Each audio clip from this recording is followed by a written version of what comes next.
안녕하세요. 잡시광입니다. 최근 일본과 대만이 속해 있는 불의 고리가 심상치 않습니다. 일본과 대만은 세계 환태평양 조산대를 가리키는 일명 불의 고리에 포함되어 있는데 지난 17일과 18일 이틀 동안 7건의 지진이 잇따라 발생해 열차가 탈선하고 다리가 무너지는 등 크고 작은 사고가 일어났습니다. 시작은 17일 대만 카오슝 동북동쪽 100km 지점에서 발생한 규모 6.4의 지진이었습니다. 이때부터 대만에는 100여 차례 이상 여진이 지속됐는데요. 건물이 무너지고 20여 명이 탑승한 열차가 탈선하는 등 인명피해가 컸습니다. 17일에 대만에서 강진이 일어나자 18일에는 일본 오키나와에서도 규모 6.1의 지진이 발생했고 2시간 후에는 규모 5.5의 지진이 연달아 발생했습니다. 깜짝 놀란 대만과 일본은 일제히 해일 경보를 발령하기도 했습니다. 일본과 대만에서 민감하게 반응한 이유가 있습니다. 이미 지난 16일 같은 불의 고리 지역인 인도네시아의 일리 레오톨록 화산도 분화에 1500m 높이까지 화산재를 뿜어냈습니다. 올 들어 이 불의 고리에 있는 나라들은 지진과 해일, 화산 폭발의 긴장을 풀지 못하고 있습니다. 이번 불의 고리 지역의 지진을 보면서 세계가 주시한 곳은 대만이었습니다. 1973년 이후 발생한 지진 중 최대 규모의 지진이 발생했고 이틀간 다리와 건물이 붕괴되는 등 크고 작은 피해가 이어지자 세계의 시선은 대만 타이둥에 있는 반도체 파운드리 업체 TSMC의 반도체 공장에 쏠렸습니다. 아니나 다를까 이날 TSMC는 반도체 공정 클린룸 직원을 대피시킨 것으로 밝혀졌는데요. 그럼에도 공식적인 발표는 다음과 같았습니다. 심각한 피해는 없었다. TSMC 공장에 있는 대만 타이둥현은 이번 지진으로 이미 초중고교생들의 등교를 중단했었고 회사 및 공장에도 휴업을 권고했습니다. TSMC 공장만 피해를 입지 않았을 가능성은 거의 없는데요. 심각한 것은 올해 3월에도 대만에 지진이 발생했고 이때 TSMC의 생산 라인 일부가 가동을 중단했을 정도로 피해가 있었다는 점입니다. 반도체 공장은 지진이 발생하면 공정이 멈춥니다.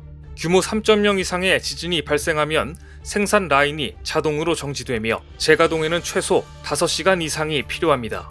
TSMC는 2016년 6.4 강도의 지진이 발생했을 때 설비 복구에만 일주일 이상 걸린 바 있는데요. 이처럼 대만 TSMC의 실적을 가로막는 존재는 삼성전자라는 강력한 라이벌 외에도 불의 고리에 위치한 대만의 지리적 운명도 적지 않은 영향을 주고 있습니다. TSMC가 피해를 숨긴 데는 이유가 있습니다. 최근 불어닥친 반도체 한파가 한국보다 대만에 먼저 찾아왔기 때문입니다. 최근 반도체 업계는 3분기 디램 값이 10% 가까이 떨어질 것으로 전망하고 있는 가운데 낸드 플래시의 가격도 하락세로 돌아섰습니다. 이런 가운데 지난달 대만 10대 반도체 기업의 매출액이 주춤한 것으로 나타나면서 예고됐던 반도체 한파 전망이 대만에서부터 현실화하고 있다는 우려가 나오고 있습니다.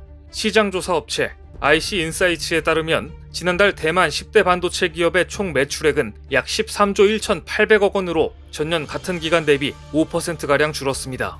아직까지는 5% 감소이지만 반도체 업계에서는 대만 반도체 총 매출액 하락을 예의주시할 필요가 있다고 지적합니다. 메모리 반도체 가격 하락 및 IT 기기 수요 위축 등 신호가 잇따르면서 반도체 업계가 생산 조절에 나서는 모습이 감지되고 있는데 TSMC에서 지진으로 생산 차질이 생긴다면 반도체 한파의 악영향은 TSMC가 모두 부담하고 삼성전자를 포함한 경쟁 업체들은 오히려 반도체 한파를 피해가기 때문입니다. 실제 TSMC는 최근 어려운 상황을 반증하듯 당초 생산 설비 신설 계획을 수정했습니다. 대만 남부 타이난에 2개 공장을 설치하겠다던 3나노미터 반도체 생산 시설을 변경해 5나노미터 시설을 우선 배치하기로 한 것입니다. 물가 상승과 경기 침체가 5월 중반부터 본격적으로 시작된 만큼 이에 따른 영향은 3분기 시장 전망부터 반영됩니다. 따라서 반도체 업계는 삼성전자와 SK하이닉스의 매출에 시선이 집중돼 있습니다. 두 회사가 메모리 반도체 시장을 주도하는 만큼 이들의 매출과 경영 전략이 세계 반도체 시장의 흐름을 말해줄 것이기 때문입니다. 대만의 반도체가 흔들리자 중국의 반도체 굴기는 이미 줄 파산이 시작되었습니다. 중국에서 올해 문을 닫은 반도체 업체는 무려 3,470곳에 달합니다. 특히 중국 최대 반도체 위탁 생산 업체인 SMIC 간부가 당국의 조사 대상에 오르면서 정부의 자금이 어디로 어떻게 쓰여졌는지 대대적인 감찰과 함께 반도체 숙청이 확대되는 양상입니다.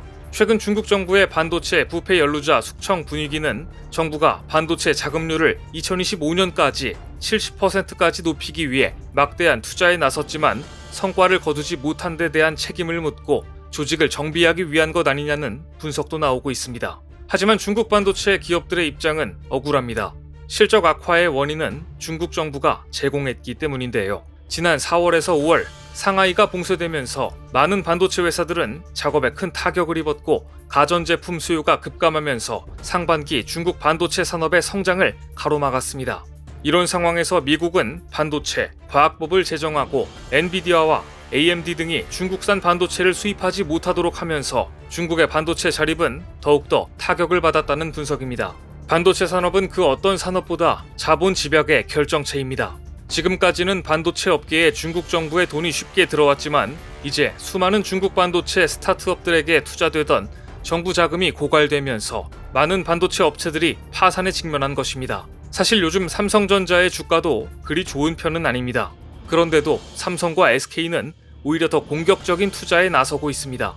SK하이닉스는 충북 청주에 15조 원을 들여 신규 반도체 공장을 짓겠다고 발표했고 올해 삼성전자도 세계 최대 반도체 생산 기지인 평택 캠퍼스에 최대 규모인 3라인을 완공합니다. 디램, 낸드 플래시 등 메모리 반도체 가격이 연일 하락하는 반도체 겨울임에도 불구하고 메이저 반도체 회사들은 어떠한 이유로 공격적인 시설 투자에 나서고 있는 것일까요? 통상 재고가 쌓이고 제품 가격이 내려가면 투자를 줄이는 것이 정석이지만 반도체 공장은 공장 건설에 긴 시간이 필요한 만큼 미래 업황이 반등할 것을 예상하고 베팅하는 것입니다. 특히 시스템 반도체를 위탁, 생산하는 파운드리 사업은 철저히 맞춤 계약형 비즈니스입니다. 이 때문에 고객사가 원하는 특정 사양과 품질의 반도체를 적기에 차질 없이 공급하려면 사전에 충분한 생산 능력을 갖추는 것이 가장 중요합니다. 무엇보다 전문가들은 늦어도 2025년엔 반도체 시장에 다시 붐이 찾아올 것으로 예상하고 있기 때문입니다. 반도체 업계의 전문가들도 메모리 반도체의 다운 사이클이 최소한 내년까지는 이어지고 2024년에서 2025년에는 반등할 것으로 예상합니다. 따라서 삼성과 SK 등 한국 반도체 기업들은 2025년에 벌어질 반도체 전쟁을 대비해 칼을 갈며 불황에도 글로벌 생산 기지를 구축하고 설비 투자를 하는데 돈을 아끼지 않고 있는 것입니다.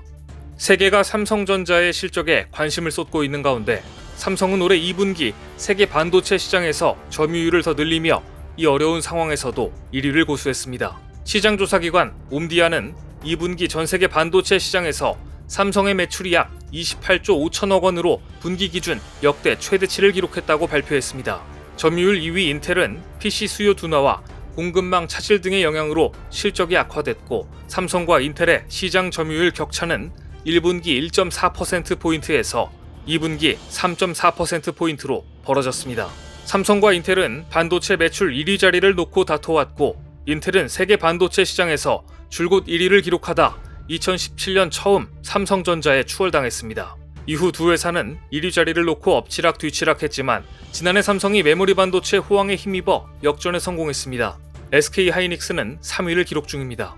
이처럼 한국의 삼성과 SK 등 반도체 기업들이 불황에도 반도체 투자만큼은 줄이지 않고 공격적으로 나아가고 있는 가운데 지리적으로 불의 고리에 위치해 있어 지진으로부터 반도체 공장의 안전성까지 고려해야 하는 대만과 일본의 상황은 더욱더 한국에 비교되고 있습니다. 오늘 준비한 소식은 여기까지입니다. 댓글을 통한 여러분들의 많은 의견 기다리겠습니다. 시청해주셔서 감사합니다.